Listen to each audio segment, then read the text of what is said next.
What's up, homies? Let's talk about metal detecting. I would really like to get involved in metal detecting because of my history of learning radio detection. I've kind of talked about radio detection before. It's used to look for wires underneath the ground, and the learning curve is kind of difficult. So, since I went through the difficult process of learning how to use a radio detection machine, and I don't have it anymore, I feel like somebody took it away from me, and I want to hear a machine make noise. It sounds really weird, but when you're looking for wires underneath the ground, a lot of people had a different machine that made kind of like a rich, wavy radio noise. And my machine didn't. It actually just made a beeping noise. If you went over a wire, it went beep, beep. But depending on how fast you swung it, could tell you how far it is underneath the ground, depending on, well, I'm not even going to go into it. It was more difficult to learn than the other people's machines, but it was possible if you learned how to use it right. And that was kind of the romance for me, is once I did learn to use that machine that nobody else wanted to use,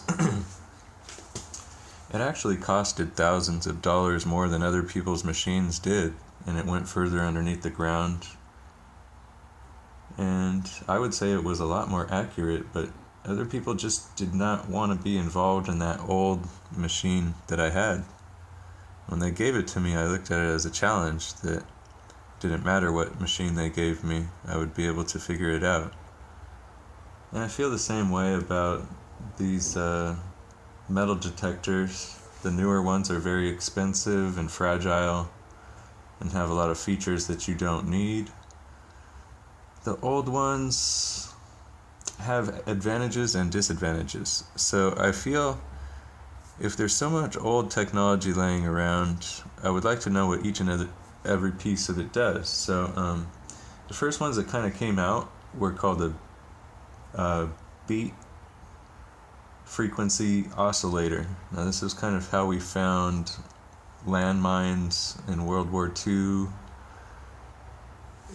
It works. It's just basically you have two radio transmitting devices, one up here near the handle and then one down here with the circle, and they both go near the same frequency.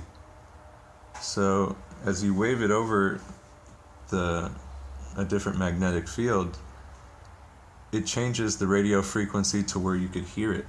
It's kind of just like waving a radio over a different area, and you can actually make one of these out of a old radio. There's easy plans, so I don't even think I would buy one of those. I think I would just make one, and I think I will. There's one advantage those have over all other devices, and it's basically to bleed off on all of the different land. So it's kind of like a land surveyor more than a metal detecting pinpointing device. It kind of tells you where the higher concentration mineral areas are. And once you know that, you kind of know where to dig. It tells you kind of like where the black sand would be, so you know where the gold is. It's where the black sand is. Or if you're looking for rocks, it could actually help you find rocks. Like black tourmalines and stuff actually go off on a metal detector.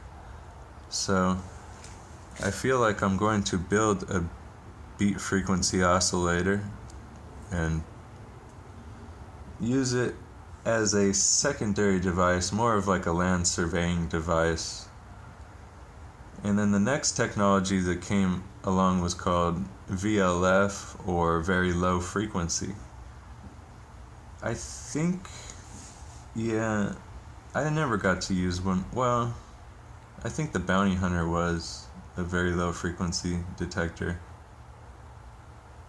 It's not really that big of a deal either.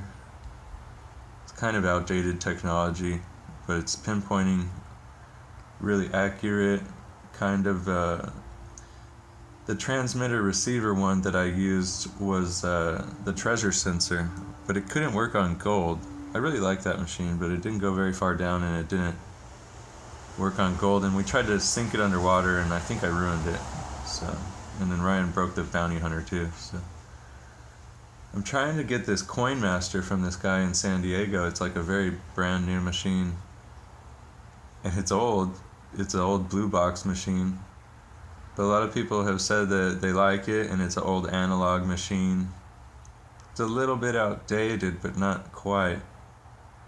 It has a finesse to it, and that's why I kind of wanted to buy this machine off this guy. It kind of makes different spikes with the meter, and then it actually has audible noises, so I feel like I could feel this machine out and eventually use it mostly at the beach. It's called a Coin Master, so I think I will use this thing on the beach, and maybe for gold, if it detects a lot of little gold, I can go up in the mountains and pick off little gold nuggets with it.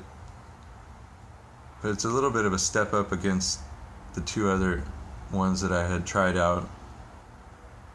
And it's not quite the new technology. I think the guy said he bought it in 1994 for like $600. So I think I'm gonna buy that one for like $80, and it's a very nice unit. It comes in a box. The other kind that I want to buy is a 2-box metal detector, and that's more of kind of the transmitter receiver technology that I use to look for wires, and that's for deeper gold. So we'll step into that, and we'll have ones that just look for the surface gold, some that just look for the minerals on the surface. We'll get deep seeking. We'll get all of the detectors out and figure out just what matters.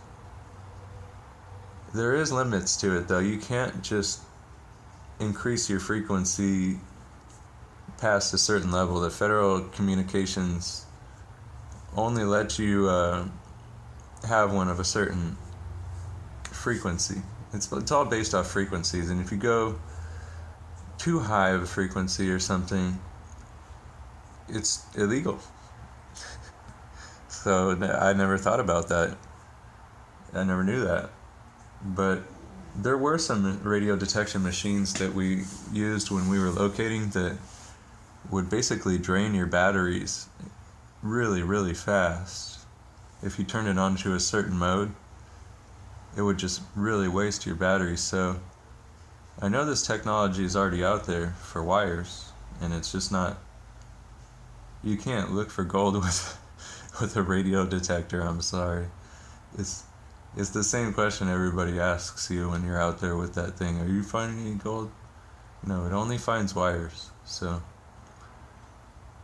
eventually you have to get to the point where you figure out you're going to have to put in some user effort here. And that's the way that you're going to get some results, is to learn the machine, feel it out, and let the machine speak to you. And then you become bonded with a machine. It's a really cool level.